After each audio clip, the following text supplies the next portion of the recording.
Eh bien salut à tous, c'est Max DK16 et aujourd'hui on se retrouve pour une nouvelle présentation de PC. Donc une présentation à 700 € qui va réunir trois critères primordiaux: la puissance, la beauté et le refroidissement. Donc j'ai conçu cette config pour qu'elle convienne à un maximum de personnes. Je vous rappelle aussi que la config parfaite n'existe pas et je vous laisse passer à la config.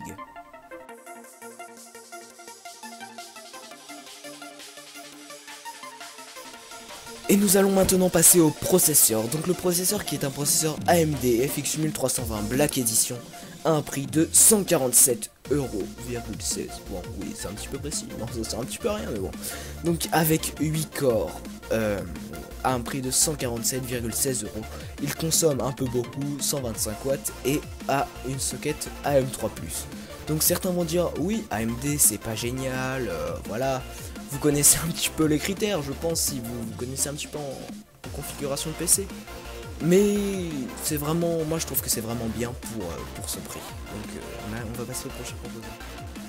Et nous allons maintenant passer à la carte mère. Donc la carte mère est une ASRock 980 D3 à un prix de 57 €.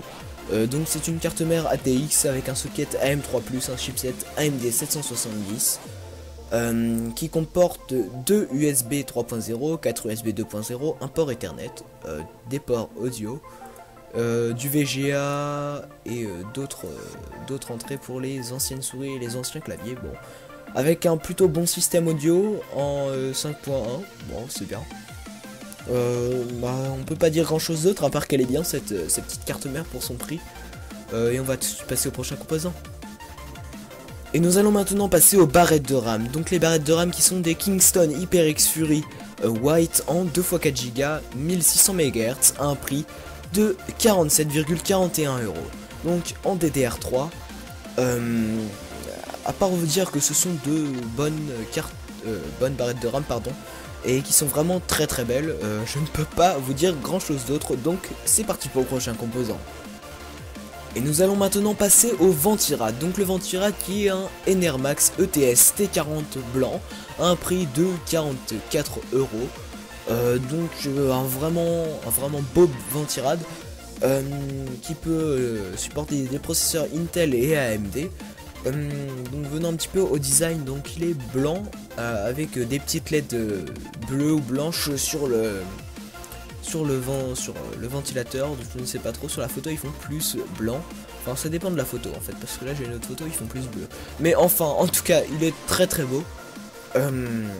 J'ai surtout pris pour sa beauté parce que dans les caractéristiques il y avait beauté, donc pour moi c'est plutôt très important. Et on va pas plus bavarder et on va passer au prochain composant.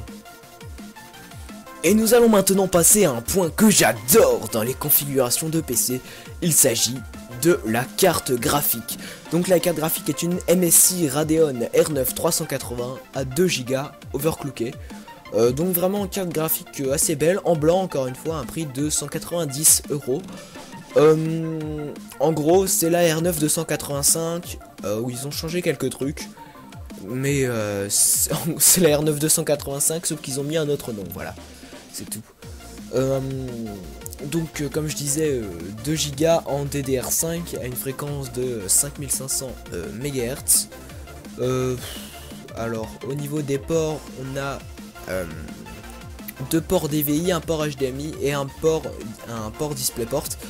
Le refroidissement, donc qui est vraiment un plutôt bon refroidissement de chez MSI.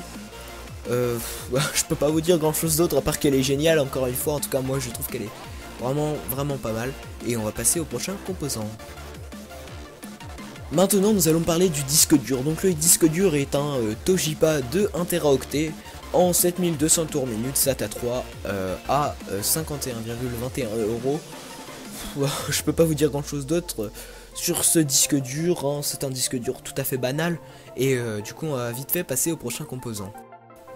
C'est le moment des choses un petit peu moins intéressantes, puisqu'on nous allons parler du lecteur DVD qui peut être toujours important.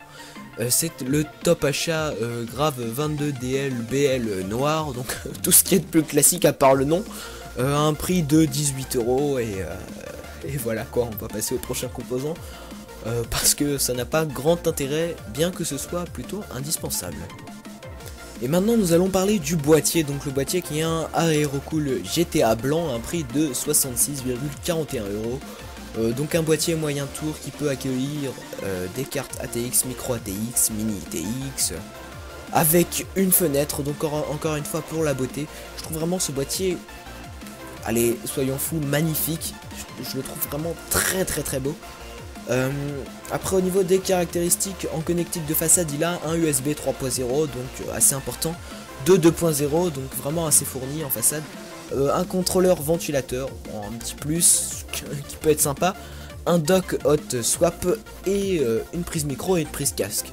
Donc il a en ventilateur inclus un ventilateur à LED bleu en façade de 120 mm, à l'arrière de 120 mm aussi. Et on peut rajouter deux ventilateurs en haut de 120 mm et un autre en façade, encore une fois, de 120 mm. Donc le boîtier pèse 5,6 kg. Et puis voilà quoi, c'est tout. On va passer au prochain et dernier composant. C'est le tour du dernier mais terriblement important composant. Donc c'est l'alimentation. Donc l'alimentation est une alimentation semi-modulaire de 650 watts pardon. Donc une LEPA MX F1.